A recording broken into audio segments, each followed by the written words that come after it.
You've run a number of businesses as the executive or director, from the Missouri Police Chiefs Association to the U.S. Junior Chamber of Commerce to the National Federation of Independent Businesses to the CATA, the Colorado Automobile Dealers Association. And in every one of those stops, you've had to focus first on the culture you wanted the organization to run within. So let's cut right to the chase. All those stops, all those years, what were the biggest challenges you faced when trying to create a positive, purposeful company culture? Honestly, in the association world, which is what I operated in for 35 plus years, it's really the coordination of staff and elected leaders to ensure that I can equate like a tandem bicycle. If you're riding a tandem bicycle, both of you are pedaling, and so you're providing energy toward the direction of the bike, but only one is handling the brakes, the steering, the shifting, and all that. So it's really coordinating and calibrating everything that the association is doing to ensure that the staff and the overall association is operating at its optimum levels and in the direction that the board of directors really want to go. Is there a massive difference, and I'm assuming there might be, that within the Missouri Police Chiefs Association, the Chamber of Commerce, the National Federation of Independent Businesses, TCATA, that the customers, the beneficiaries of the association, the customers might have different demands of the organization. So does the culture have to kind of be nimble enough to adapt to what could be normal requests, kind of systemic stuff that's already embedded? Might be easy, but it's the curveballs, maybe, here we are in baseball season, that maybe the culture has to be a little bit more nimble. Did you run into that with those 4 separate associations? Yes, and that's actually very visionary on your part to even bring that up, because I think most people wouldn't necessarily think about that, or they wouldn't naturally have their head around that potential challenge. But yes, it's any association will have people that are, well, let's say members in the association who think maybe that association should be operating in this direction, others that think it should be focused over here, and maybe others in a completely different direction.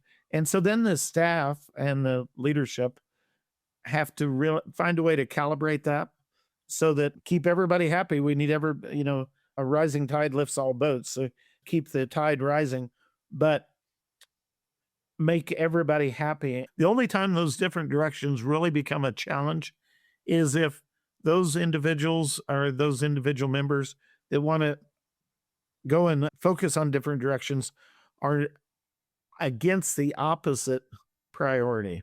So in other words, if they're okay with, yeah, we'll go do this project over here and that's going to be a priority, but we also have the bandwidth to do this one over here, and that will be a priority too. And our staff and our leadership will ensure we get them both done. And frankly, that's what I was able to do in all those years, is make sure that we were meeting the needs of all the members. And there were very few times that there was any difference in the overall priorities.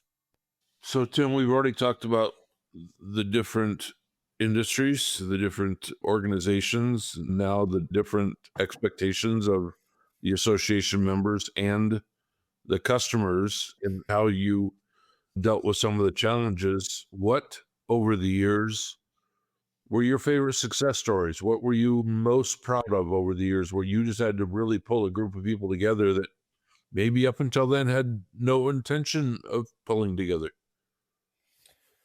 Let me hark back on something going all the way back to the U.S. Junior Chamber of Commerce, the USJCs.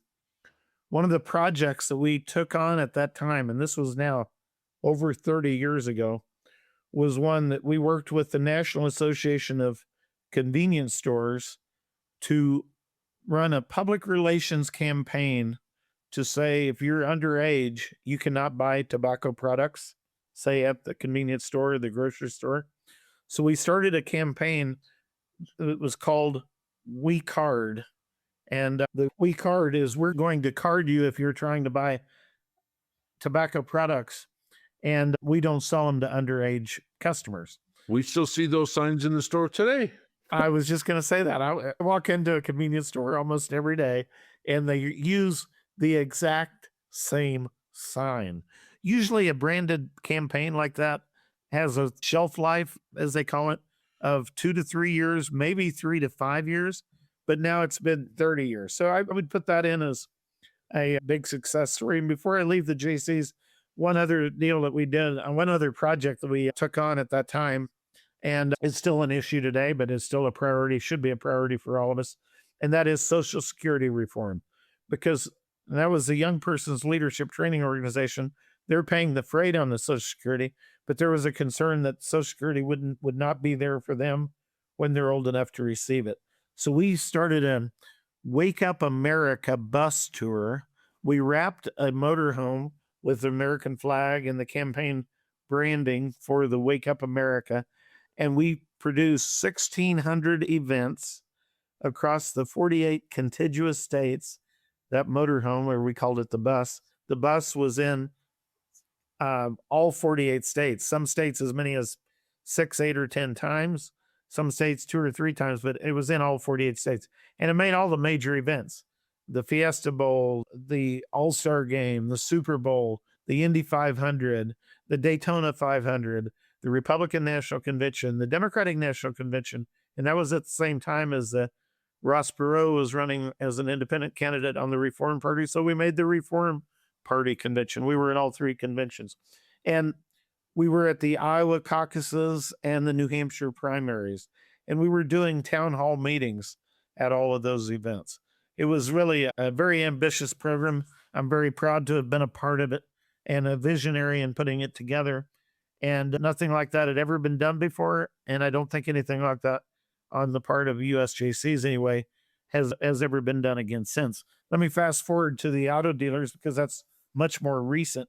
It's a lobby organization. So the goal is to pass legislation.